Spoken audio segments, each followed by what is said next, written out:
Senhor, Pronto.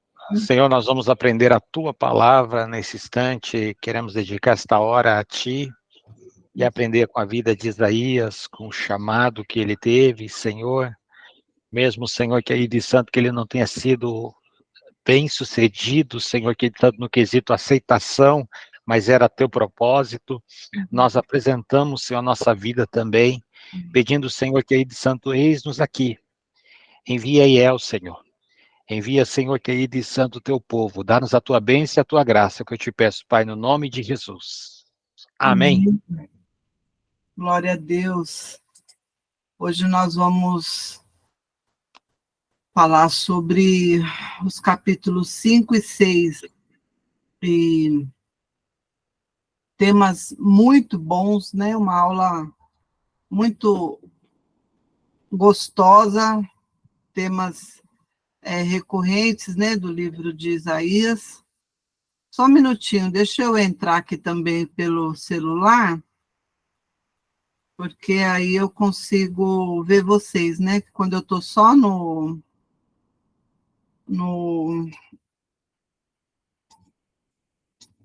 computador, eu não vejo vocês. Pronto.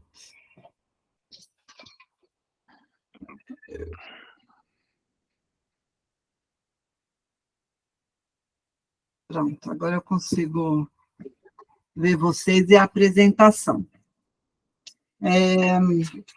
Eu tenho certeza, né, que esses textos, né, são bem conhecidos de nós, né, tanto o capítulo 5 quanto o capítulo 6, e são temas bem interessantes. Eu só retrocedi um pouquinho na aula passada, na fala da Viviane, porque, na verdade, né, o tema ele é um conjunto, né, ele começa a partir do capítulo 4, versículo 2, né, falando do renovo do Messias, e ele vai até o chamado de Isaías. Então, eu quis voltar um pouquinho na nossa aula passada, no capítulo 4, versículo 2, que ele está falando sobre o renovo, né? Naquele dia, o renovo do Senhor será belo e glorioso, e o fruto da terra será o orgulho e a glória dos sobreviventes de Israel.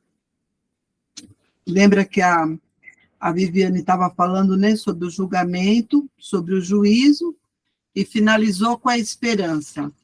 Aqui, né, ele começa falando da esperança, depois ele dá sequência no capítulo 5, com uma canção, uma poesia sobre a vinha, depois ele fala sobre o julgamento e ele finaliza com a esperança. Então, no versículo 2, né, quando ele fala o renovo do Senhor, que é o título do Messias em seu ofício real e sacerdotal, o broto da árvore da família de Davi. Por que eu quis começar com este versículo? Porque no capítulo 6 ele vai finalizar falando desse broto e do renovo, né? E aqui no caso aqui do versículo 2, né, do capítulo 4, quando ele fala, né, o renovo do Senhor, que será belo e glorioso, e o fruto da terra, ele está apontando aqui para a dupla linhagem de Jesus, né? A linhagem, a natureza de Jesus, a natureza divina e a natureza humana, né? Jesus foi 100% homem, 100% Deus. Depois, no versículo 3, né, ele vai falar sobre, né, também tem um olhar escatológico aqui, porque ele está falando sobre a grande tribulação depois, né, da prova que os judeus passarão, né, depois que eles tiverem passado pela grande tribulação, aqueles que, né, a semente, o remanescente, aqueles que permanecerem, né, serão santificados, né, serão renovados e entrarão no milênio. Então, quando o Senhor tiver lavado a impureza das mulheres de Sião, tiver limpado por meio de um espírito de julgamento e de um espírito de fogo, aquele fogo purificador, o sangue derramado em Jerusalém, o Senhor criará sobre todo o monte Sião e sobre aqueles que se reunirem ali, uma nuvem de dia e um clarão de fogo de noite. A glória tudo cobrirá, e será um abrigo e sombra para o calor do dia, refúgio, esconderijo para a tempestade e a chuva. A gente costuma dizer, né, muitas vezes a gente fala, eu mesmo já me peguei várias vezes falando, a história, ela é cíclica, né, o que aconteceu no passado acontece agora, né, mas é uma visão distorcida da visão bíblica, é uma visão distorcida do que a Bíblia nos ensina. A história, ela não é cíclica, mas ela é linear. Ela caminha para um fim, ela caminha para um propósito. Então, aqui o comentarista, quando ele comenta esse versículo 3, ele fala que aqui no caso de Israel, né, sobreviver à grande tribulação, sobreviver ao Armagedon, conseguir chegar até o final e ser apresentado a Deus, que está dizendo que antes da gente entrar no milênio, esses que, né, que passarem pela grande tribulação, o Senhor vai julgar, né, vai haver um juízo ali naquele momento, vai ser separado as ovelhas dos bodes. Isso não é uma questão de um acidente ou um acaso, mas sim é uma ação de Deus, é um propósito divino, é uma escolha, né? Esse remanescente, essa santa semente, são os escolhidos de Deus. São aqueles que fazem parte do livro, que estão escritos no livro da vida. Né? Aqueles Ô, Val, é assim, você falou da recorrência, né, da vida, na recorrência dos fatos. O homem mais sábio que escreveu Eclesiastes, ele diz o que era, já foi. E o que aconteceu, acontece de novo. Porque o homem ele consegue repetir a sua conduta em certos aspectos. Mas eu entendi, e eu só queria esclarecer isso, que existe uma linha profética, uma linha determinada por Deus para cumprimento da sua palavra. Mas no quesito a comportamento humano, o comportamento humano se repete, as nossas atitudes se repetem, as nossas brigas de hoje são as brigas dos nossos pais, as nossas lutas de hoje são as lutas dos nossos antepassados, e tudo é como se foi no passado. Então a gente tem essa sensação de que a vida é cíclica, mas ela está caminhando para um desfecho profético, um desfecho bíblico sobre a humanidade, sobre todas as coisas. Perfeito, exatamente. Complementou perfeitamente. Quando a gente fala que a história é cíclica em relação à humanidade, ao homem, o homem é o mesmo desde o Éden até a volta de Jesus. Então, as nossas personalidades, características morais, em cada geração, de todas as eras, desde a primeira era de Adão até a última era, antes da volta de Jesus, até a última alma a ser salva, né? Em todas as gerações, há aqueles que obedecem e aqueles que não obedecem. A personalidade e a característica do homem, a natureza caída é a mesma. Então, quando Salomão fala, né, que o homem corre atrás do vento, nesse sentido de ganância, de juntar posses, de não entender a sua finitude e sempre estar numa posição de rebeldia contra Deus. Nesse sentido, é cíclico, porque em todas as gerações são gerações de homens, não de anjos, nem de outros tipos de seres, mas de homens. Agora, quando eu olho sobre a história da humanidade, desde Adão até Apocalipse, nós vamos ver uma ação do tempo linear. A Terra e tudo que nela há caminha para um final, né, para a sua redenção, tanto a humanidade quanto as coisas criadas, né? Por isso que nós falamos já em uma das aulas passadas, né, que é muito limitado quando eu penso na ação de Jesus Cristo na cruz do Calvário, como um ato de salvação apenas do homem. Não. A ação de Jesus Cristo na cruz do Calvário, a redenção de Jesus, ela é uma redenção cósmica para todas as coisas criadas. Tudo será transformado. Tudo, né? Toda a matéria, tudo que foi criado no universo, ele é atingido pela ação e pela redenção de Cristo na cruz do Calvário. Ok? Então, é isso que eu tenho que ter em mente. Então, no caso da igreja, né, no nosso caso, que nós servimos ao Senhor, não podemos pensar que as coisas acontecem na nossa vida por um acaso, por um acidente. Não. Tudo é ação de Deus, né? Tudo para um propósito. Nós fazemos parte desse propósito de Deus. Nós, como cristãos, conhecedores da palavra de Deus, precisamos entender que nós pertencemos a um quadro maior, a uma narrativa maior. Isso tem que ficar claro para nós, ok? Tudo bem?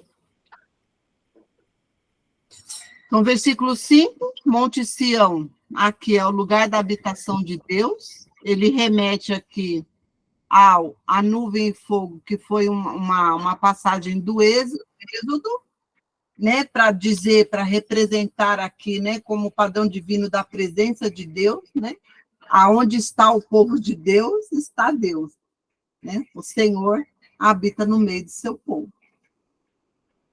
E, por ele habitar, né, por ele, né, por nós sermos a sua habitação, né, este abrigo é acessível, né, então, a glória tudo cobrirá e será um abrigo e sombra para o calor do dia, refúgio e esconderijo para a tempestade e a chuva, né, abrigo acessível.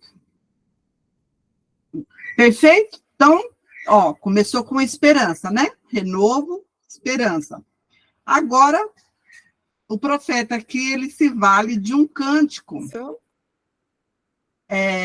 Um cântico sobre uma vinha, que é uma passagem linda, né? Maravilhosa, e que o próprio Jesus também remete a ela. O próprio Jesus, em Lucas 20, em Marcos 12, em Mateus 21, também usa essa figura como uma parábola. Em João, né? 15. Oi? Em João 15. João 15, ele fala da videira, né? Exatamente, mas ele é o... Né, como a videira. Então, é interessante, né, a construção desse cântico, né, e os ensinamentos, né, que o profeta traz, né, que Jesus traz, né, e como ele vai trabalhando essa questão, né? Então, vamos lá. Então, no sentido geral, né, a mensagem maior do capítulo 5, ele está falando sobre o pecado e a graça. O cântico da vinha, nos versículos 1 a 7, e a amarga safra produzida, nos versículos 8 a 15. Então, versículo 1 e 2. Cantarei para o meu amigo o seu cântico, a respeito de sua vinha. O meu amigo tinha uma vinha na encosta de uma fértil colina.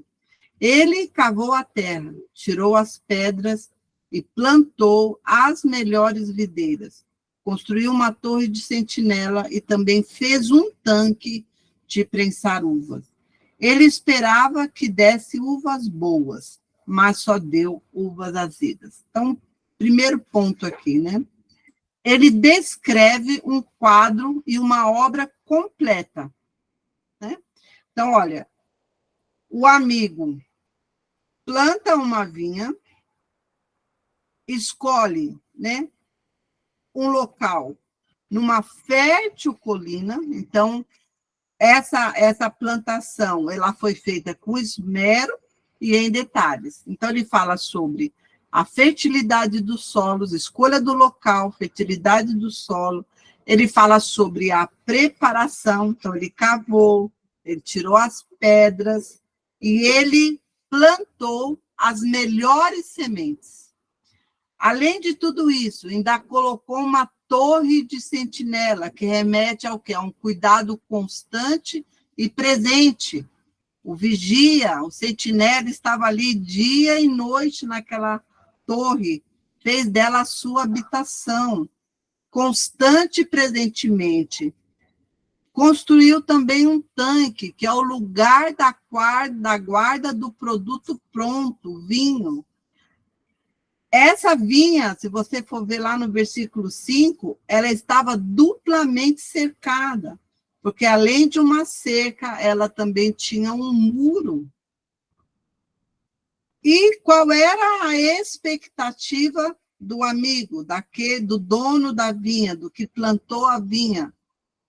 Ele esperava uvas boas, mas ela só deu uvas azedas. Então, em relação ao dono da vinha, a sua expectativa era tranquila.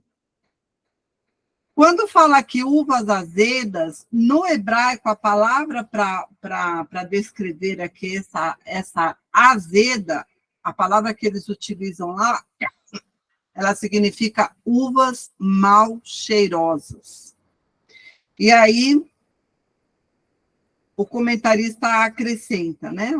O que pode ser feito agora, né? O resumo desse quadro perfeito. Porque depois, lá no versículo 3, ele vai... O dono da vinha pergunta, né? Agora, habitantes de Jerusalém, homens de Judá, julguem entre mim e minha vinha. Versículo 4. O que mais se poderia fazer por ela que eu não tenha feito? Então, ao comentar esse versículo, no versículo 1 e 2, ele fala assim: o que pode ser feito agora para o povo de Deus, quando uma obra completa da graça foi dada com generosidade a eles, mas eles continuam como se a graça nunca os tivesse tocado? Lembra que no panorama, que a gente sempre está voltando, né, desde a época lá dos juízes, né, a questão da aliança, tudo que Deus fez com o povo de Israel não foi feito ao acaso, né, não foi feito sem o conhecimento deles, foi feito por meio de uma aliança, com termos. Eles sabiam exatamente o que eles precisavam fazer. Eles receberam tudo gratuitamente. Né? Quando eles entram lá, quando eles estão na Campinas de Moabe, quando Moisés vai repetir toda a lei para aquele povo, ele faz questão de dizer assim, olha, vocês vão habitar em casas que não foram construídas por vocês.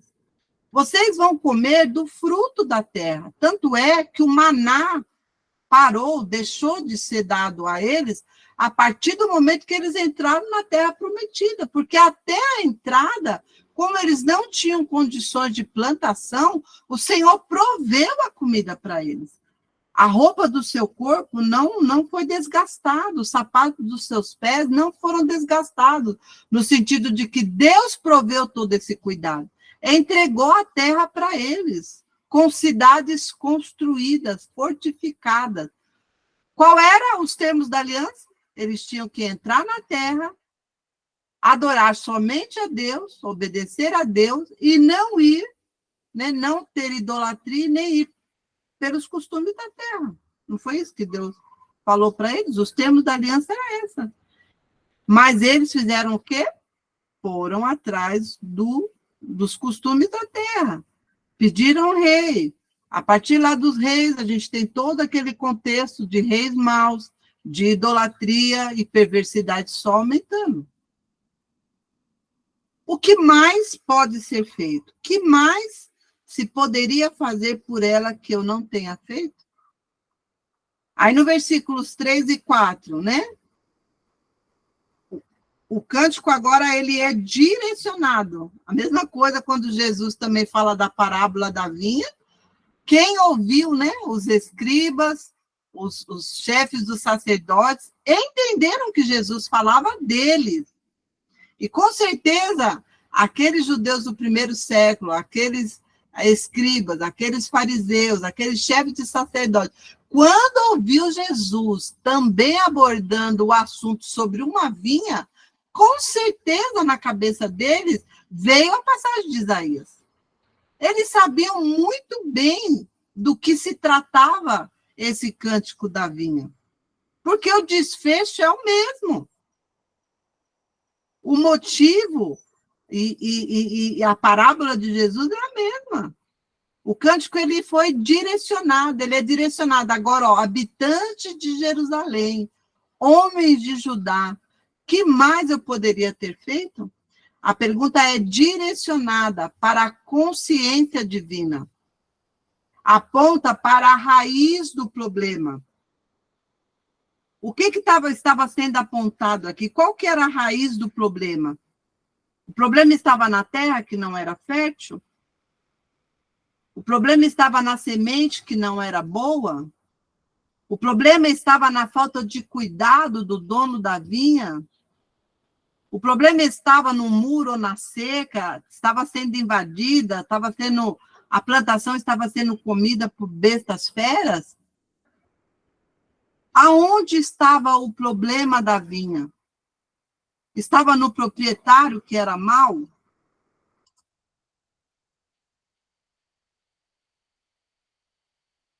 Versículo 5.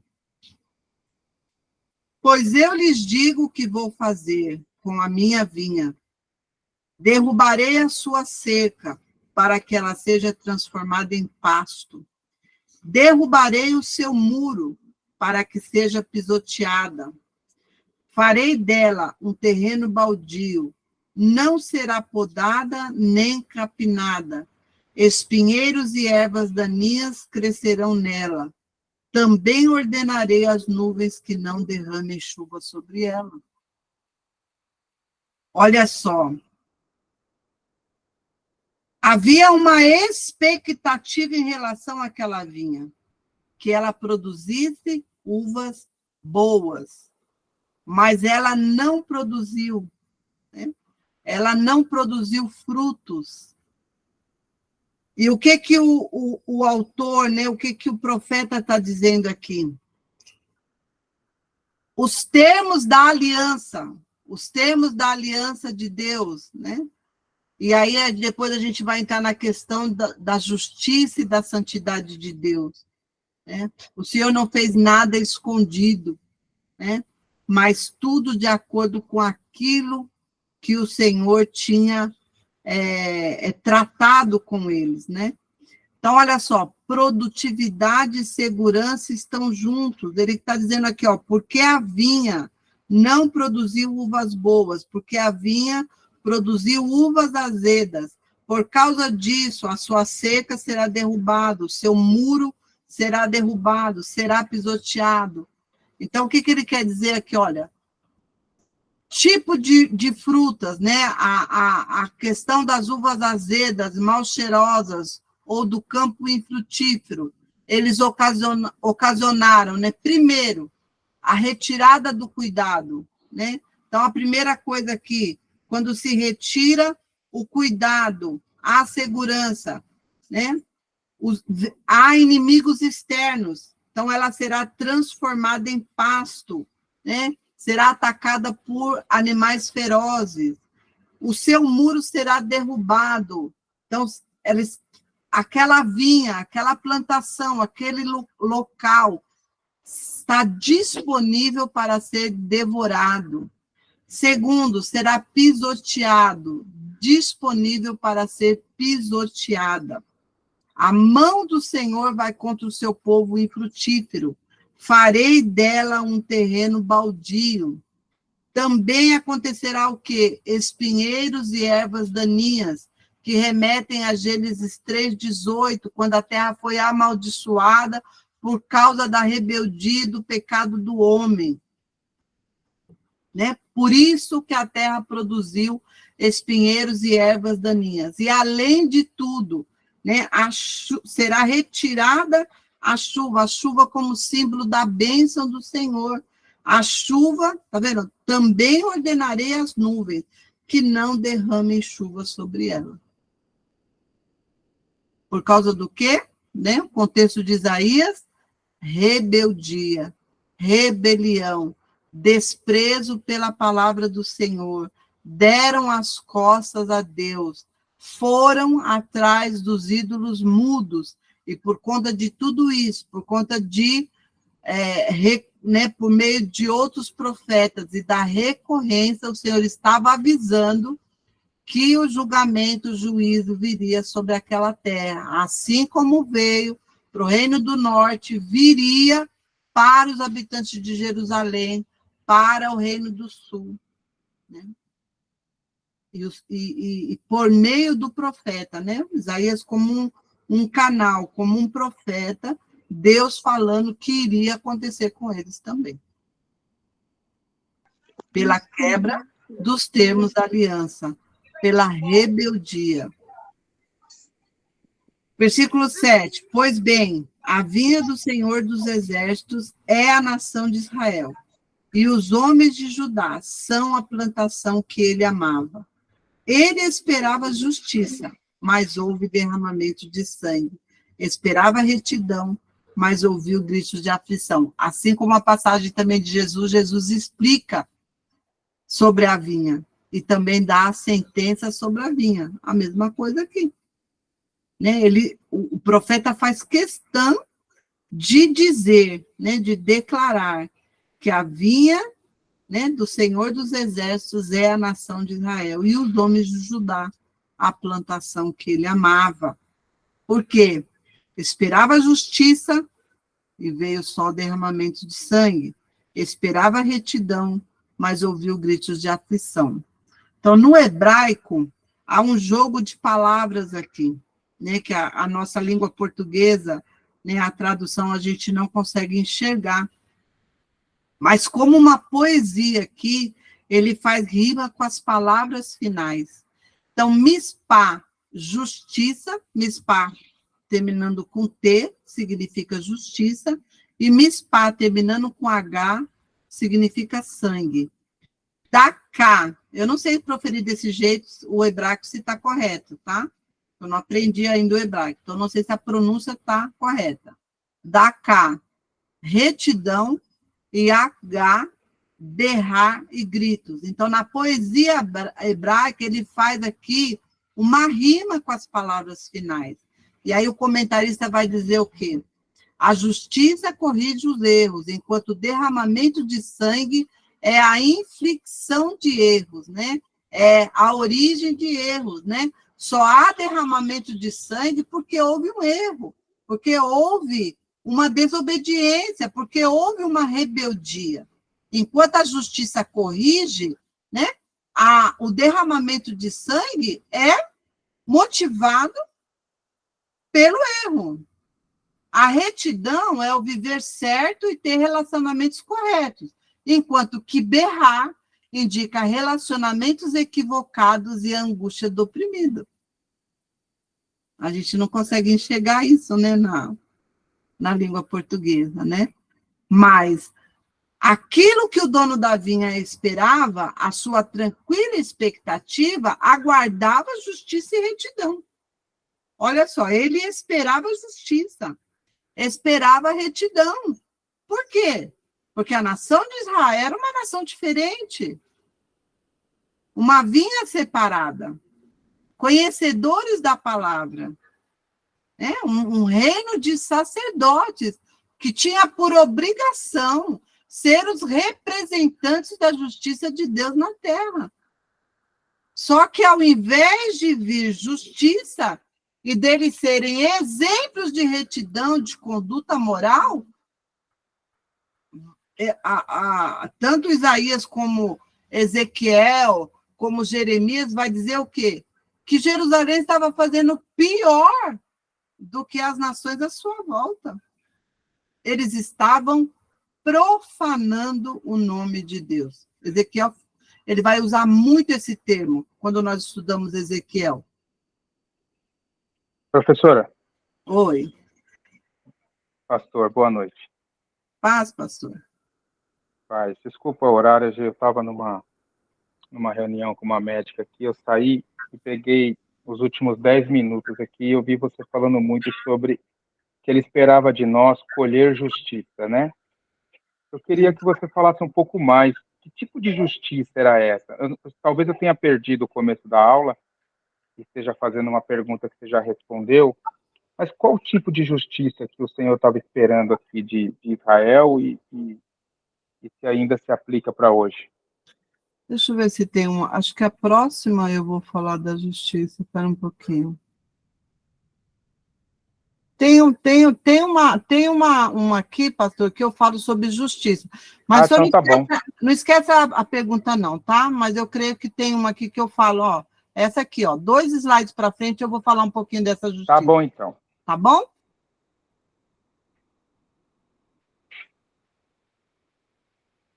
Né? Então, vamos lá, vamos continuar. Então, ele esperava, né? Da nação de Israel, daquele povo separado, santo, ele aguardava justiça, mas houve derramamento de sangue.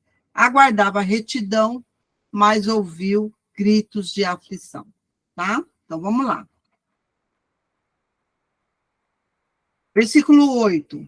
Aqui, nesse grupo agora, né, primeiro, ele é separado em 2 grupos, de 8 a 17, e depois de 18 a 25, se eu não me engano. Então, ele é separado em 2 grupos aqui, porque aqui, a partir daqui agora, ele começa a trazer as consequências dessa uva brava, desse fruto mal cheiroso, e ele explica o motivo do julgamento. Então, ele começa com os ais e os julgamentos. Então, versículo 8. Ai de vocês que adquirem casas e mais casas, propriedades e mais propriedades, até não haver mais lugar para ninguém e vocês se tornarem os senhores absolutos da terra. O que ele começa a fazer aqui, irmãos? Isso é muito interessante. Porque lembra que a gente sempre está frisando sobre essa questão da aliança e do conhecimento? O Senhor não vai exigir luz de quem está em trevas. O Senhor, ele não... a consequência, o que ele está nos chamando a atenção aqui, que ele vai chamar a atenção de Israel, é que ele começa a citar aqui alguns termos da lei, aquilo que era de conhecimento deles. Não coisas que eles não sabiam. Aquilo que era o dia a dia deles. Não vamos esquecer que no tempo do Antigo Testamento até Jesus, os judeus, gente, não existia judeu sem templo. Não é como hoje, que você pode dizer que há muitas pessoas que vivem uma vida desassociada de Deus, que não conhecem igreja, não vão, não servem a Deus e tem uma vida desassociada. É bem separado, né? A vida cotidiana, o seu social, com a vida religiosa. Não, gente. Antigo Testamento, até os tempos de Jesus, a questão do templo e da vida religiosa fazia parte do judeu. A sociedade girava em torno do templo, girava em torno do sacrifício, girava em torno do sacerdote, do sumo sacerdote. Entendeu? Então, o que o profeta começa a falar aqui? A mesma coisa que Jesus fez com os fariseus e os escribas. Ai de vós, escribas e fariseus. Ai de vós, escribas e fariseus. Ele foi dizendo aquilo que estava errado, que estava equivocado. Primeiro, adquirem casas e mais casas, propriedade e mais propriedades, até não haver mais lugar para ninguém, e vocês se tornarem os senhores absolutos da terra. A lei israelita via as propriedades como dádiva de Deus. O que eles fizeram depois que Josué conquistou Jericó, que eles tomaram posse da terra? O que aconteceu depois disso? A terra não foi distribuída entre eles? A herança não foi dividida entre as 12 tribos de Israel? Quais foram as regras dessa divisão? A herança tinha que permanecer entre as tribos, entre os clãs. Tanto é que o ano do jubileu, se porventura, durante aquele tempo, aquela família se endividasse, teria um ano do jubileu, em que ela poderia voltar à sua terra, à sua herança, porque as dívidas eram perdoadas. Gente, isso não era, eu vou fazer se eu quiser. Lei, obrigação. Foi o que aconteceu com Noemi, com Ruth, com o remidor. A sua herança foi restituída. Mas o que eles estavam fazendo? A ganância fazia com que eles driblassem a lei, que eles oprimiam o inocente para que as suas posses aumentassem. Né? Havia suborno para enganar o inocente. Vamos ler rapidinho aí, Miqueias 2, 2-9.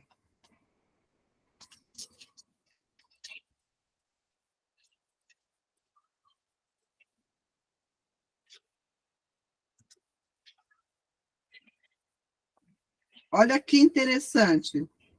Miqueias 2, 2-9. Cobiçam terrenos e se apoderam deles. Cobiçam casas e as tomam. Fazem violência ao homem e à sua família, a ele e aos seus herdeiros.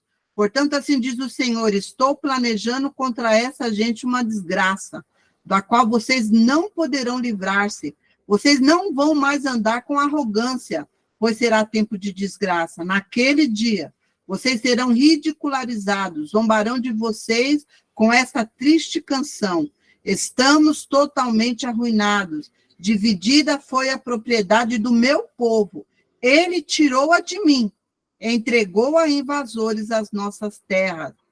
Portanto, vocês não estarão na Assembleia do Senhor para a divisão da terra por sorteio.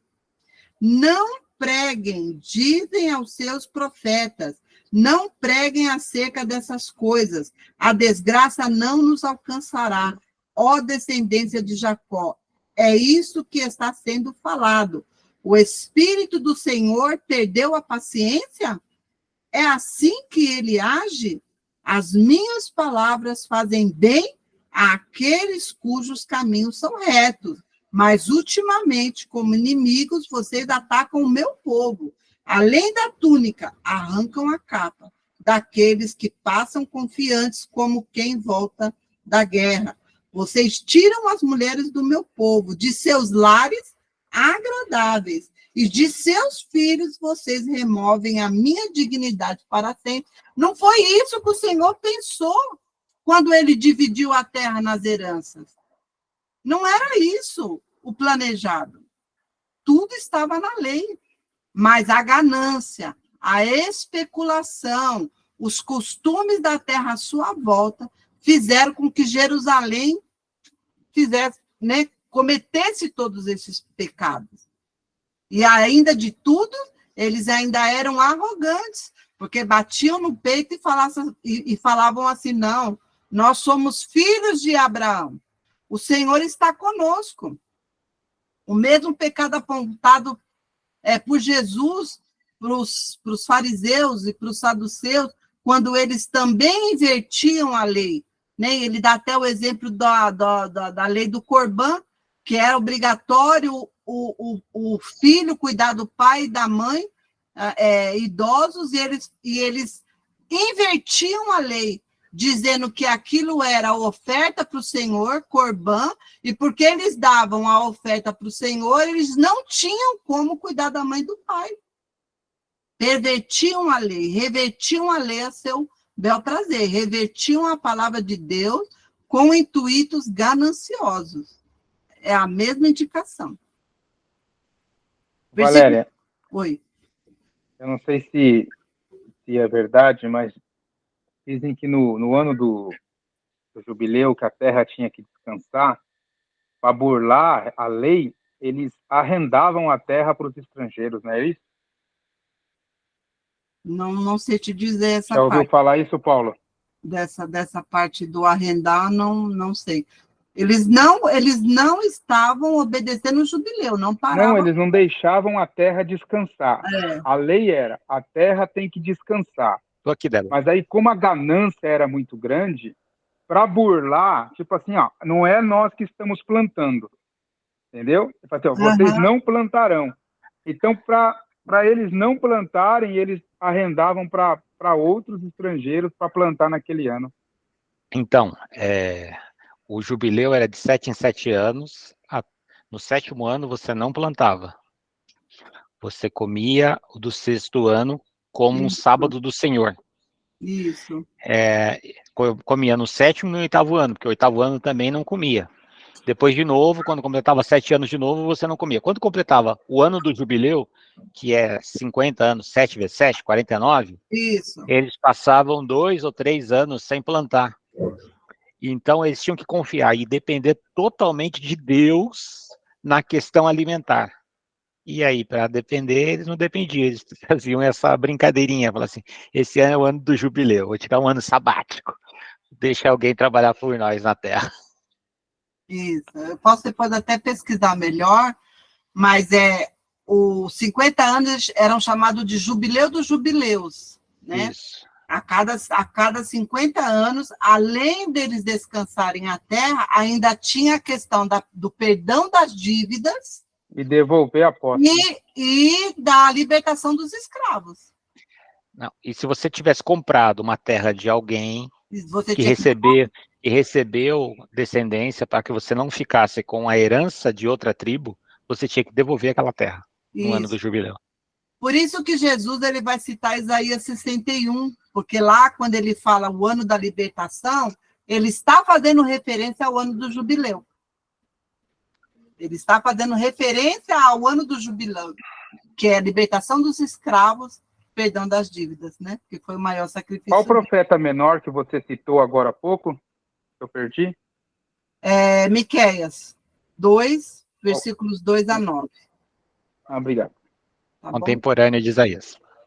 Isso. Ok? Então, versículos 9 e 10, né? O Senhor dos Exércitos me disse, sem dúvidas, muitas casas ficarão abandonadas, casas belas e grandes ficarão sem moradores. Ele, né? Aqui, ele vai mostrando, olha só, a ganância é construir muitas casas, aumentar a casa grande. Olha a consequência. Ah, é isso? Olha o que vai acontecer. Muitas casas ficarão abandonadas, casas belas e grandes ficarão sem moradores. Depois ele fala sobre a questão da bênção, da escassez. Uma vinha de 10 alqueires só produzirá um pote de vinho. Um barril de semente só dará uma arroba de trigo. O que adianta a sua ganância, se é o Senhor que abençoa? É isso que o profeta está dizendo. Adianta você comprar um campo enorme e ter mais ganância, se quem faz produzir a terra é o Senhor, é Ele que dá a chuva. Por isso que ele está falando aqui, olha, uma vinha de 10 alqueires só produzirá um pote de vinho. Você recebe salário em saco furado. É isso que ele está falando. Então, aqui, é escassez, falta de bênção do Senhor, maldição, o oposto da bênção messiânica. Porque lá, quando você lê sobre o milênio, é o contrário. A terra vai produzir muito, porque é a bênção do Senhor. Então, aqui o comentarista, quando ele comenta esses versículos 9 e 10, ele fala assim, olha, a riqueza sem justiça não concede direito de posse. Lê do engano, você aumentar as suas riquezas através da opressão, através da falta de justiça, porque isso não te dá o direito da posse. Posse é bênção. Olha só, Jeremias 17, 11. Como a perdiz que choca ovos que não pôs, assim é aquele que ajunta riquezas, mas não retamente. No meio dos seus dias as deixará, e no seu fim será um insensato. Ou aquela passagem de Lucas, louco, hoje pedirão a tua alma, e o que tu tens para quem será? Então não adianta, né? O homem ele é enganado pela falta de entendimento de Deus, pelo seu coração corrupto. É isso que o profeta está chamando a atenção desses moradores, né, de Jerusalém. Versículos 11 e 12. Ai dos que se levantam cedo para embebedar-se e se esquentam com o vinho até a noite. Harpas, liras, tamborins, flautas e vinho há em suas festas, mas não se importam com os atos do Senhor, nem atentam para a obra que as suas mãos realizam. Então, o que o comentarista fez aqui? Ele falou, olha, indulgência social versus percepção espiritual. É a mesma coisa que Paulo vai explicar sobre obras da carne e obras do Espírito. Então, quanto mais você se afasta, quanto mais você, né, aqui nesse caso aqui de Jerusalém, né, eles eram indulgentes, a gente falou muito isso no Sermão do Monte, né? Indulgência significa negligência, desprezo pela palavra do Senhor, desprezo pela lei. Quanto mais eles eram indulgentes em relação, né, ao santo, quanto mais eles profanavam as coisas de Deus, mais eles estavam cegos espiritualmente, mais a sua percepção espiritual era decadente, né? A ponto do quê? Deles não perceberem, não enxergarem os atos do Senhor e nem atentarem para a obra que as suas mãos realizam. Estavam cegos espiritualmente, né? Então, aqui, atos do Senhor como um todo, né? Como a ação de Deus sobre o mundo, o governo de Deus sobre todas as coisas, né? Sobre a sua criação. Aí ele citou aqui o Salmo 100, versículo 3. Sabei que o Senhor é Deus, foi Ele que nos fez e não nós a nós mesmos. Somos povo seu e ovelhas do seu pasto. Salmo 100, 3, né?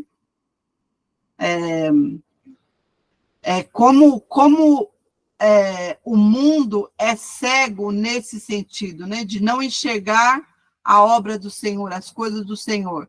Por isso, né, que a igreja, um dos exemplos, né, da pergunta do pastor Samuel, quando ele fala sobre o que é a justiça de Deus, quando nós pensamos sobre a igreja, ela é uma agência do reino de Deus. A igreja, ela funciona como agência e como vitrine do reino de Deus. Em que sentido? O mundo olha para nós. O mundo olha para a igreja. Quem é o representante da justiça de Deus? Quem são os representantes da santidade de Deus, da lealdade de Deus, da fidelidade de Deus? É a igreja. Nós somos os representantes, nós somos essa agência de divulgação do reino de Deus, do reino dos céus. Agora, se a luz que está em nós é trevas, quão terríveis são essas trevas? Porque nós temos o dever de divulgar.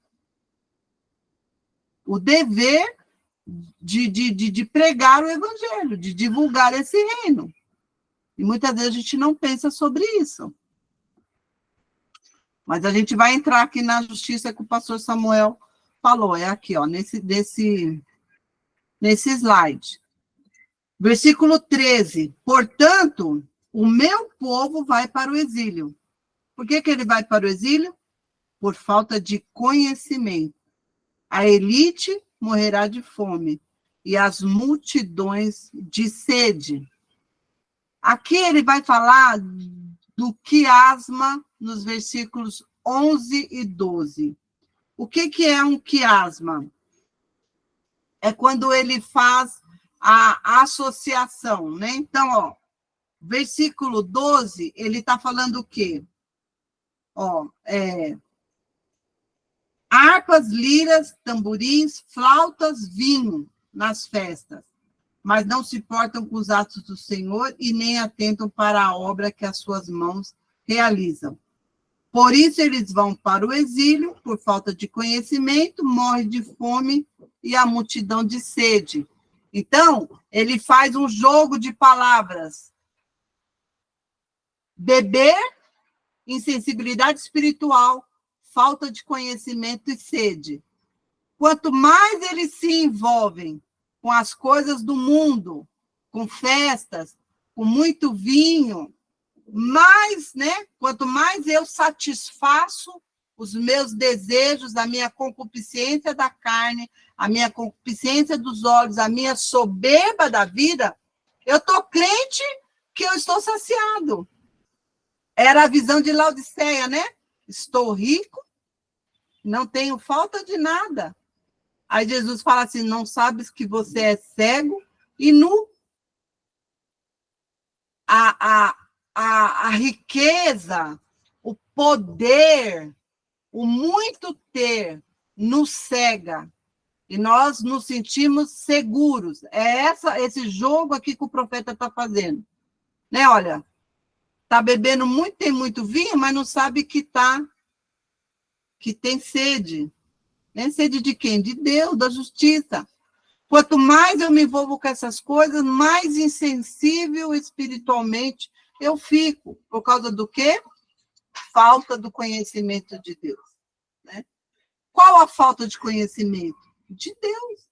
Agora, nós estamos falando de quem? Nós estamos falando de Moabe? Nós estamos falando da Filistia?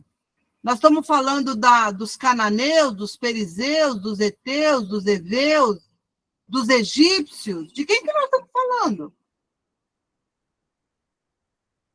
De Jerusalém, do povo separado. O que o profeta está dizendo aqui? Ó?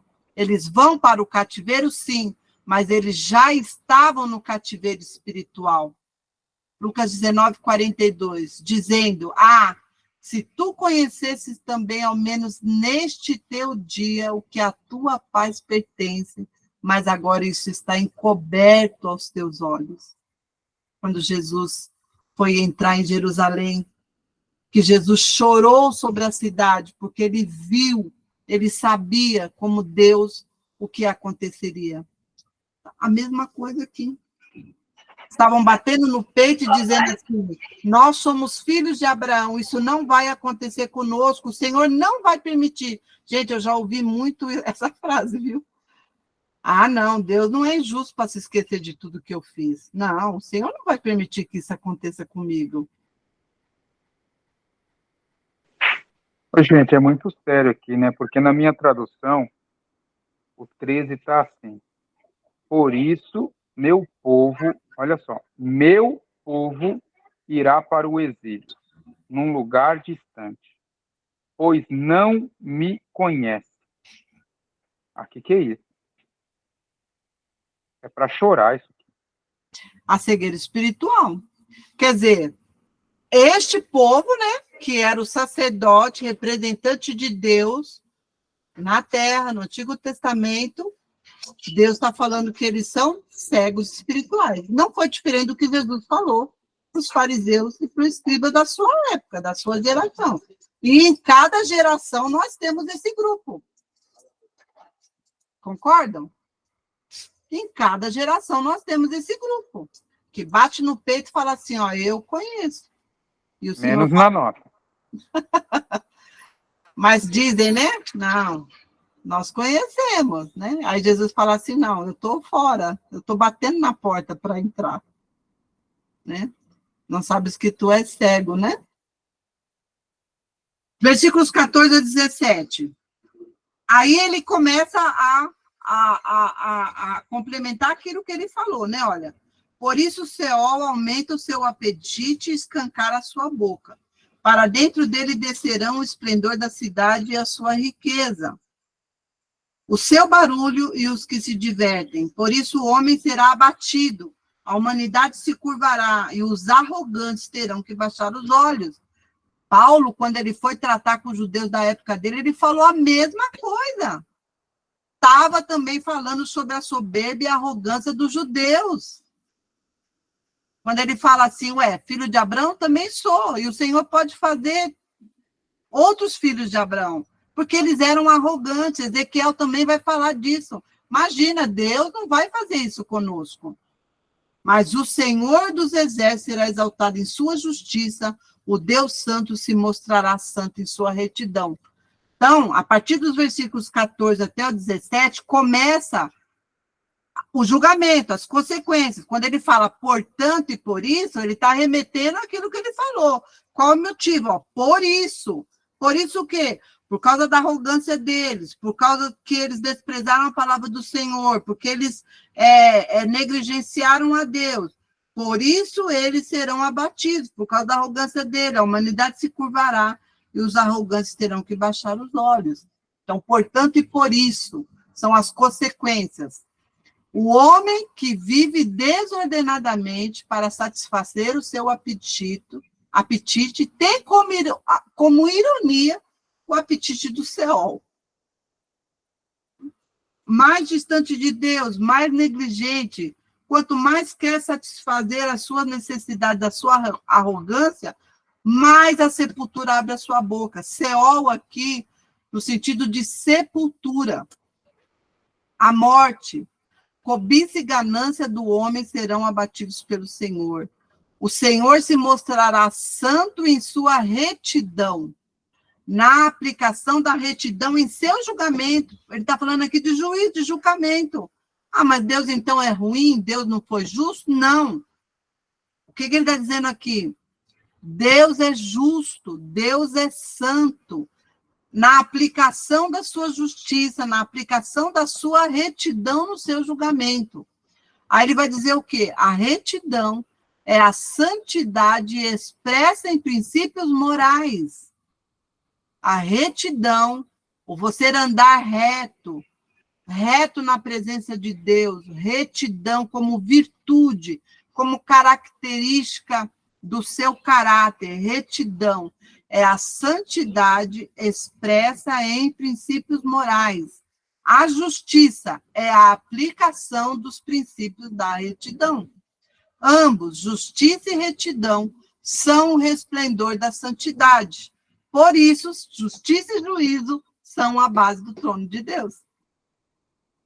Não tem como eu dizer que sou cristã se eu não aplico os princípios morais de justiça e de retidão de Deus. Agora, eu tenho capacidade, eu mesma, sozinha, para exercer isso? Não, eu preciso da ação do Espírito Santo. Só um minutinho, irmão, deixa eu só pegar o meu carregador aqui, porque eu vou ficar sem bateria. Só um minutinho. Gente, enquanto ela foi buscar o carregador, para aqueles que estão aqui e ouviram a Xuxa falar, né, nesses dias, difícil, né? A Xuxa e aquele falso profeta falar daquele tipo de evangelho lá. E se a gente não tiver um estudo como esse aqui, Uma Vida Cristã, a gente acaba sendo enganado. Muita gente, às vezes, é enganado por aquela coisa linda que a Xuxa está falando junto com aquele pastor lá, que eu não sei mais o nome dele. É de lamentar aquele negócio e muita gente vai atrás daquilo. Mas o que nós estamos aprendendo aqui hoje é que é justiça e retidão, né? Ok. Então, olha... Coisa mais difícil é assistir TV, por isso eu nem sei dessas notícias. Não entendi Eu falei assim que o pastor falou aí que a gente está do pastor com a Xuxa. Não, mas isso não é da TV, não. E sobre o que ele estava pregando, se a gente não tiver esse estudo, a gente pode até achar que o que eles estavam falando é verdade. Mas aí eu falei assim, que coisa bem rara eu assistir TV e ter esse tipo de informação. Tá ótimo. Mas o que o pastor Samuel falou que eu não estava aqui? Não, enquanto você foi buscar lá e você falou sobre retidão e justiça, saiu um vídeo, né, da Xuxa e um pastor chamado Pastor Hermes, falando um evangelho muito bonito, muito gostoso, assim, sabe, bem macio, de pode tudo, que a Bíblia precisa ser reescrita. E eu ouvi a toda a explicação dele, Valéria, e assim, aquilo ali vai enganar muita gente, porque é muito gostoso, você precisa de ver como ele parece sábio nas palavras. Bem amor. Ainda, porque afinal de contas é uma cesariana, né? 14 pontos. Tô bem devagar. Desculpa, não tô. Tem alguém aí. Agora eu tô bem. Eu vi a chamada, pastor, mas eu não vi a reportagem. Eu vou dar uma Não, olhada. se você vê a Não. conversa da Xuxa com esse pastor, que acho que a filha da Xuxa acho que se converteu, o namorado lá, e aí esse pastor tá... É coisa assim que... O nome do pastor eu acho que é Hermes alguma coisa. Entendi. Só o fato dela falar que a Bíblia precisa ser reescrita, não precisa dizer mais nada, né? A gente já sabe que vem heresia por aí. Mas é bom a gente ficar por dentro, sim, ver essas coisas para a gente pesar, né? O nosso crivo, né? Os nossos óculos, nós enxergamos o mundo agora a partir da palavra de Deus, a partir dos ensinos de Jesus, a partir das virtudes. É essa massa crítica que nós temos que formar. E nós precisamos estar capacitados para fazer essa crítica. Então, justiça e juízo de Deus não tem nada a ver com isso, com universalismo. Deus é amor? Com certeza, mas Deus também é fogo consumidor. Então, é isso que ele está dizendo. Não tem como eu dizer que sou cristã se eu não sou permeada pelas virtudes do Sermão do Monte. Se não há frutos em mim, frutos de mansidão, frutos de ser pacificador, frutos de representar a justiça de Deus, né? O que é a justiça de Deus, a correta justiça de Deus. Não é vingança, não tem nada a ver com vingança, né? Justiça de Deus tem a ver com a implantação do reino de Deus aqui na terra. Quando eu falo justiça de Deus, que venha o seu reino e seja feita a sua vontade. Quando esta terra for 100% habitada pela justiça de Deus, nós estaremos no milênio. Aí sim, não tem maldição. É a verdadeira justiça de Deus, né? Julgamento de Deus sobre o pecado e sobre a corrupção. Por isso que justiça e juízo é a base do trono de Deus. E como eu vou falar mais na frente também, se der tempo, né? Porque ainda falta bastante, ele vai falar sobre santidade como caráter de Deus, né? Como essência do ser de Deus. Não tem como eu pensar nesse Deus sem a santidade. Por isso que Hebreus, o autor de Hebreus, vai falar, sem a santidade ninguém verá o Senhor. Eu não desassocio, não tem como pensar em Deus e não enxergar em Deus 100% de justiça, de fidelidade, de lealdade, de santidade, de amor. Não tem como. Faz parte do ser de Deus. Segundo grupo de ais, dos versículos 18 ao versículos 23, o que a gente vai ver aí?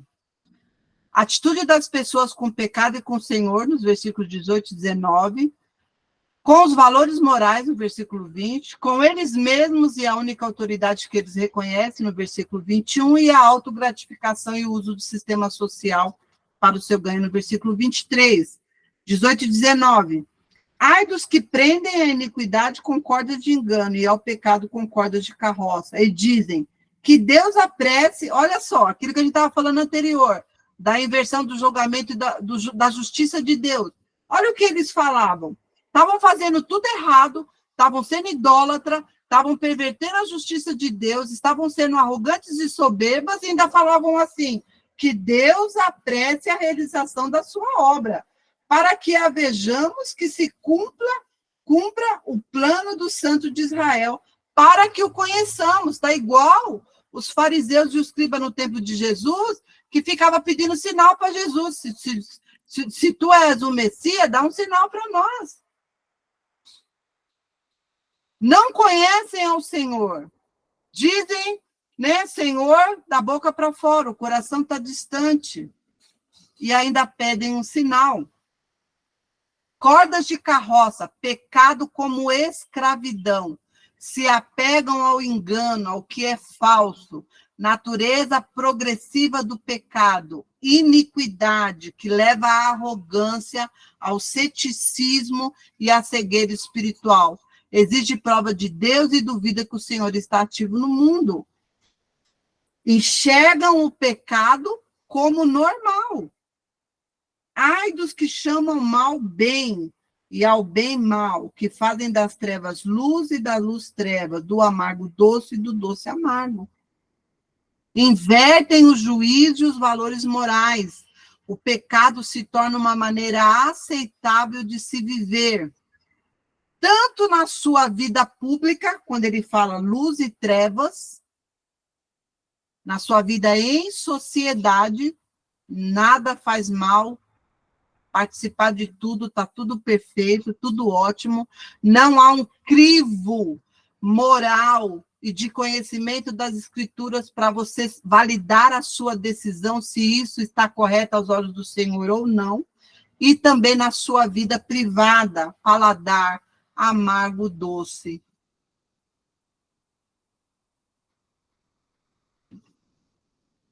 Então, o pecado se torna uma maneira aceita de se viver.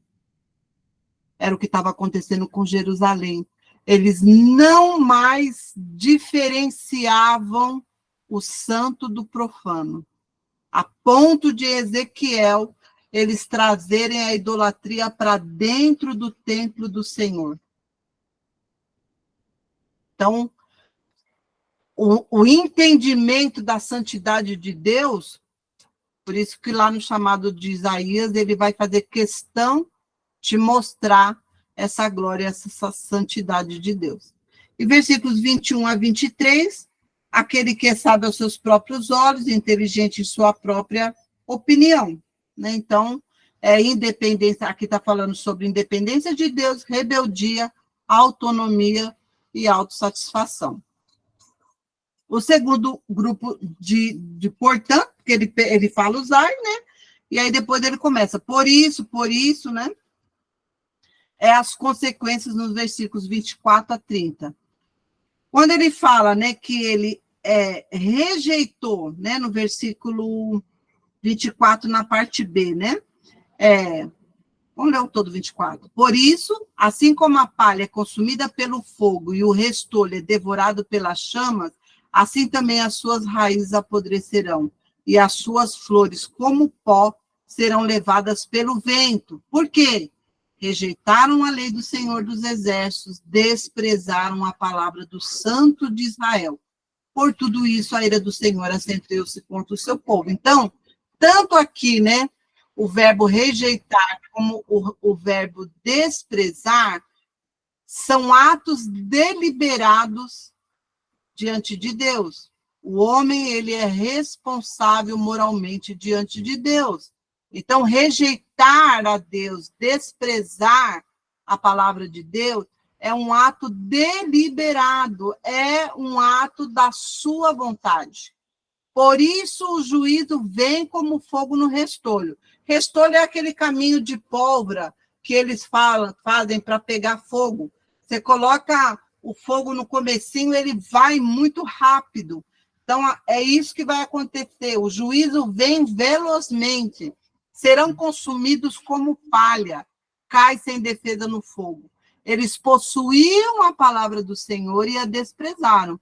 Por isso, sua condenação e seu julgamento veloz e inevitável. Me lembrei de 2 versículos que eu quis trazer aí para vocês. O que Jesus falou, né, no Evangelho de João. Primeiro, João 3, 18 a 20. Quem crê nele não é condenado, mas quem não crê já está condenado, porquanto não crê no nome do unigênito Filho de Deus. E qual é a condenação? A condenação é esta, que a luz veio ao mundo e os homens amaram mais as trevas do que a luz, porque as suas obras eram más. Porque todo aquele que faz o mal odeia a luz e não vem para a luz, para que as suas obras não sejam reprovadas. João 15, 22. Se eu não viera, nem lhes houvera falado, não teriam pecado. Mas agora não tem desculpa do seu pecado. O que ele está dizendo aqui? Gente, é nós. É nós. Nós temos a palavra. A palavra está escrita. De Gênesis a Apocalipse. Eu leio todos os dias, não há desculpa para mim. Gente, naquele dia, eu não vou abrir a minha boca. Eu não tenho desculpa. É o que Jesus está dizendo aqui, ó. Se eu não tivesse vindo e nem falado, não teria um pecado. Mas agora não tem desculpa. Por isso que Jesus, ou ele é pedra de toque, pedra de esquina, ele é o seu norte, a sua diretriz, o seu farol, ou ele vai ser a sua pedra de tropeço. Não tem outra decisão diante de Jesus Cristo. Não tem. É isso que ele está dizendo. É o que o profeta está falando aqui para eles. Foram enviados profetas. Deus falou de várias formas e de muitas maneiras. Se vocês lerem lá o que Jesus também, quando ele cita a mesma parábola da vinha, que está lá em Lucas 20, Mateus 21, Marcos 12, também o que o pastor falou de João 15 da videira, ele está falando exatamente isso. Mandaram os profetas, mandaram os mensageiros, não, uns mataram a pedrada, outros até que mandou o filho, agora vão respeitar o filho, não, ele é o herdeiro, vão matar ele também, e foi morto fora da vinha, a vinha era Jerusalém, o filho era Jesus Cristo, não tem desculpa, não tem desculpa. Versículos 25 a 30, cativeiro como decisão de Deus. Ele mesmo convoca a natureza. Então, se vocês forem ler aqui, né, o julgamento, ele está falando, ele mesmo chamou o inimigo, ele mesmo, quando ele cita aqui o versículo 25, né, por tudo isso a ira do Senhor se acendeu, e ele levantou a sua mão para os ferir. Os montes tremeram, e os cadáveres estão como lixo nas ruas. Então, pode ser uma referência aqui ao terremoto nos dias de Uzias. Apesar disso tudo, a ira dele não se desviou, sua mão continua erguida. Ele mesmo chama o inimigo para invadir Jerusalém, para levar cativo até os confins da terra. O julgamento vem de Deus. Deus é o Senhor soberano de toda a terra. E é ele que aprova e é ele que traz o julgamento. Então, também trouxe mais 2 versículos aqui para vocês. O Senhor está no seu santo templo, o trono do Senhor está nos céus, os seus olhos estão atentos e as suas pálpebras provam os filhos dos homens. Salmos 11, versículo 4. Mas o Senhor está no seu santo templo, cale-se diante dele toda a terra. Abacuque 2:20. O Senhor é soberano, né? É ele que nos fez povo dele, né? Nele está, né, o agir, né, a recompensa e o julgamento. Que horas são, gente? Eu estou sem relógio. 9h25. Queria muito falar os 6. Vocês aguentam aí mais 15 minutinhos? Ou a gente deixa para a próxima aula? Deixa eu ver quantos são aqui. 2, 3, 4. O 6, Valéria, é um capítulo muito emblemático. Eu acho que ele não merece passar correndo, não. Não? Acho que não. Vai atrapalhar aí o cronograma. Quer ouçam, quer deixem de ouvir. É o 6. É isso aí. Mas é lindo mesmo. E eu trouxe aqui umas coisas bem interessantes aqui, né, no hebraico, sobre a questão da santidade de Deus. Mas são 6 slides, né? Então, é o capítulo da Trindade, é importante. É o famoso Isaías 6.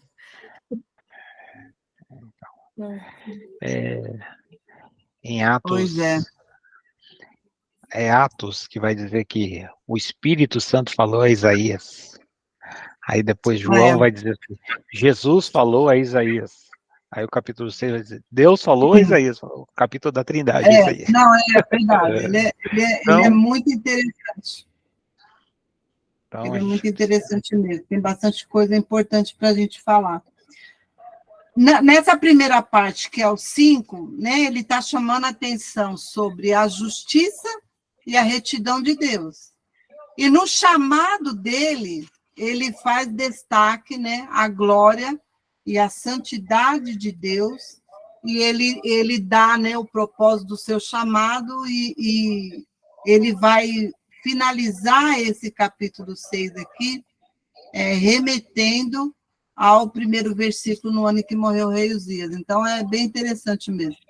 Vamos deixar, então, para a próxima aula, 9h26, e aí a gente tem um tempinho aí para vocês, né, querem tirar dúvida de algum versículo, de algum tema que a gente abordou. Passou muito rápido, né? Não sei se eu fui rápida demais. O que mais chamou a atenção de vocês? Como é que a gente sai dessa aula, gente? Qual o nosso pensamento, a nossa reflexão? Eu não trouxe aplicação, mas qual a reflexão sobre a nossa aula, sobre o que tudo foi, né, sobre o que nós falamos hoje? Deixa o André pregar, que a mensagem do André é sobre a vinha também. E aí, André?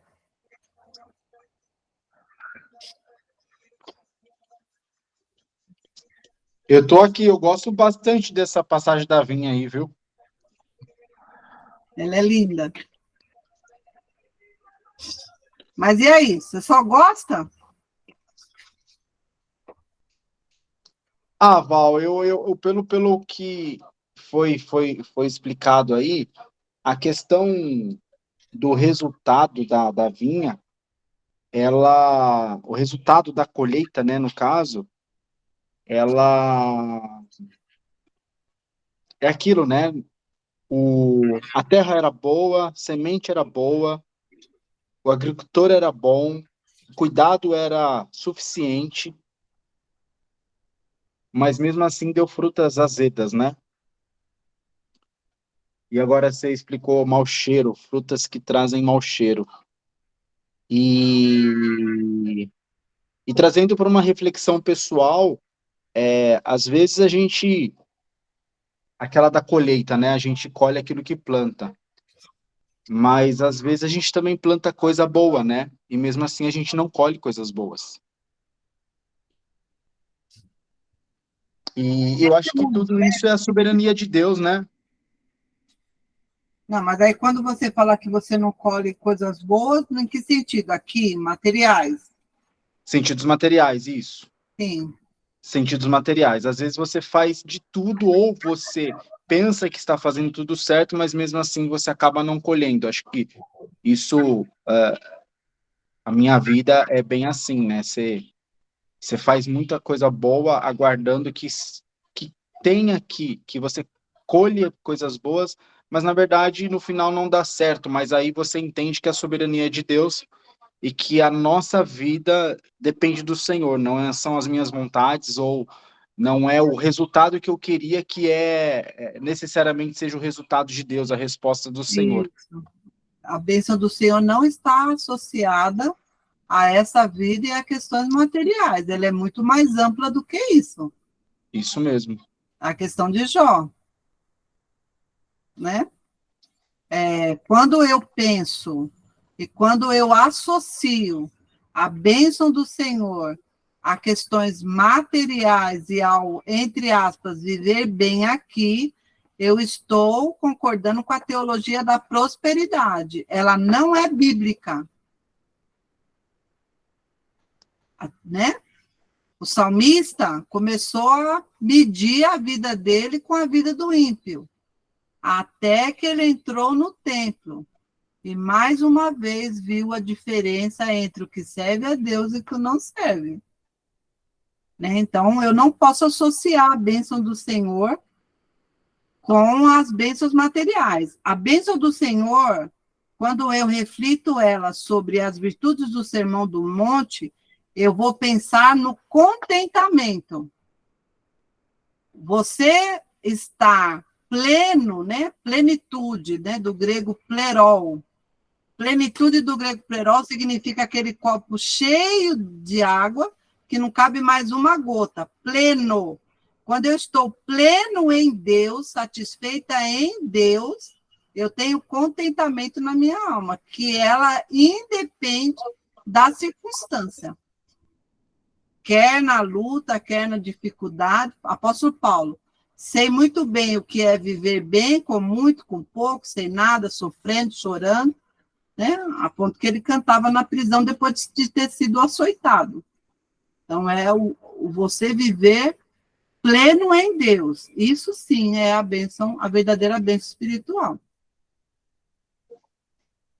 Olha só, né? Para a gente ler rapidinho, Mateus 20, quando ele fala.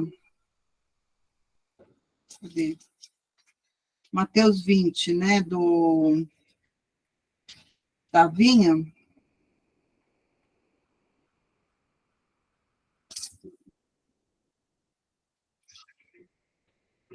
Mateus 21. Só o finalzinho dela. Aqui é a mesma coisa, né? Começa com Jesus purificando o templo, e aí os judeus, os principais dos sacerdotes, vão lá e perguntam para Jesus com que autoridade ele estava fazendo aquilo. E aí Jesus vai conversar com eles, e aí fala, ele dá, né? No caso de Mateus, ela é mais completa, porque ele fala sobre a parábola dos 2 filhos, depois ele fala dos lavradores, e depois ele fala sobre o banquete do casamento, que é tudo para os judeus, falando com eles. E dos lavradores, quando ele fala sobre a vinha, no versículo 40. Portanto, quando vier o dono da vinha, o que fará aqueles lavradores? Os próprios judeus responderam, os chefes dos sacerdotes. Matará de modo horrível esses perversos, e arrendará a vinha aos lavradores, que lhe deem a sua parte no tempo da colheita. Jesus lhes disse, você nunca leram isso nas Escrituras? A pedra que os construtores rejeitaram tornou-se a pedra angular. Isso vem do Senhor e é algo maravilhoso para nós. Portanto, eu lhes digo que o reino de Deus será tirado de vocês e será dado a um povo que deu os frutos do reino. Aquele que cair sobre essa pedra será despedaçado, e aquele sobre quem ela cair será reduzido a pó. Quando os chefes do sacerdote e os fariseus ouviram as parábolas de Jesus, compreenderam que ele falava a respeito deles e procuravam um meio de prendê-lo, mas tinham medo das multidões, pois elas o consideravam profeta. Israel não deu fruto, né? A vinha não produziu de acordo com a expectativa, foi retirado deles e passado para um povo que dá os frutos do reino. Quem é esse povo? Opa! A igreja. Igreja, Opa! nós. Presente. Nós. E agora, nós estamos produzindo uvas Aí boas? não, você quer continuar a ou pergunta? Aí uvas também azedas? não dá. Você perguntou quem são, agora chega com a aula. Para que você vai me desanimar? Pô, pelo amor de Deus, meu. Eu não tenho o que perguntar, professor? Tá bom, não falo mais nada. Aí você quer que eu leia todo o capítulo 5 de novo para saber se eu sou um indiferente ou não à presença do Senhor? Se eu conheço ou não o Senhor? Você não quer que eu responda isso agora? Amém. Então fica para a lição de casa. Ai, gente, muito bom. Deus é bom demais, né? Deus é muito bom. Não tem como a gente não se... É isso mesmo, Valéria. Eu estou brincando, gente, mas o Senhor quer encontrar em nós frutos. A gente entrou no lugar de um povo que o rejeitou. E Ele quer encontrar em nós frutos. Amém. Como Glória disse a a professora hoje, não haverá desculpas. Eu gostei muito do que ela disse. Naquele dia, nós não vamos poder nem abrir a boca. Não. Nadinha de nada. Eu vou confessar algo. Quando eu estava fora da casa do Senhor, uma das passagens que mais me deixava desesperada era aquela passagem que Jesus passou. É pela figueira, pastor Paulo, que ele amaldiçoou? Foi a figueira, não foi? Passou pela figueira, não deu fruto, foi procurar fruto, não achou, amaldiçoou e no dia seguinte estava lá, ele não tinha mais, né? E tem uma outra parábola que ele fala que também acho que ele foi procurar fruto, não achou, aí quem estava cuidando da árvore, pediu mais um tempo, né, para que ela voltasse a produzir. E eu me sentia assim, sempre pedia para o Senhor, Senhor, me dá tempo de eu voltar a produzir. Porque é terrível, né? É terrível. Você como conhecedor da palavra, e fora da igreja, não se entende. Mateus 21 vai dizer da figueira amaldiçoada por Jesus que ela ressecou no mesmo momento. Isso. Espantou os discípulos. E Lucas 13 fala da videira também, que foi plantada e o vinhateiro pediu, deixa mais um pouco, deixa eu estercar ela para que ela possa dar fruto. Era eu. Senhor, me dá mais um tempo. Me dá mais um tempo, Senhor. Ainda bem, né, Valéria, que você não era a primeira, né? Ainda bem que eu não era a primeira, né? As orações, né, de todos. Ainda bem que o Espírito Santo estava lá, né, dizendo assim, não. Ainda que cortada, né, a árvore, ainda que cortada, ao cheiro das águas brotará. Se tivesse secado, a gente não ia ter essa aula, né, Viviane? Pois é, o Senhor teve misericórdia, Verdade, né? pastor. Jesus é bom demais na nossa vida, nós é que é capenga. Pois é. Então, reflexões, né, irmãos? Reflexões. A gente tem que refletir sobre isso todos os dias, né? O que mais poderia fazer o dono da vinha? O que mais gente, você precisa fazer? É demais. A gente possa refletir, antes de entrar no capítulo 6, a gente possa refletir nesse 5 aí, ler ele mais umas 10 vezes semana que vem, para entrar no capítulo 6, que a gente vai entender quando Isaías diz assim, ai de mim. Ai de mim. Pois é. Ai de mim. Mas deixa para a semana que vem. Amém. Vamos orar então para a gente encerrar. Quem vai orar hoje? Quem se habilita? Tem muita gente aí para orar. Aí tem que tirar a foto. Cadê o nosso fotógrafo? Bruno, gente, abre aí a câmera só para a gente tirar a foto. E aí, quem se habilita a orar? Eu oro. Amém. 24 pessoas, né? Obrigada. 24 logados, né? Tem umas duplinhas verdade. aí. Muito mais. Tem gente em dupla. Pronto. Tirou, Bruno? Então tá. Quem vai orar? Vivi? Amém. Senhor Deus e Pai, nós te agradecemos por essa ocasião de estudarmos a tua palavra. Pai, que esses ensinamentos fiquem na nossa mente, no nosso coração, possamos viver, Senhor, e aprender que a tua palavra nos impulsiona a te conhecer, a viver em santidade, em retidão, a não dar costas para os seus preceitos, Senhor, a viver debaixo dos teus mandamentos da tua graça salvadora. Obrigada por esta aula, pelos professores, pelos pastores, por cada aluno que tem se dedicado o seu tempo em estudar e crescer. Dá-nos o crescimento, Deus, na tua igreja, aos teus filhos, aos casais, Senhor, às famílias, Pai, que possamos estar edificados nessa palavra. Nos dá uma noite de bênção, uma semana de vitória, somos gratos por Jesus. Amém. Amém. Obrigada, gente. Deus abençoe e até amanhã.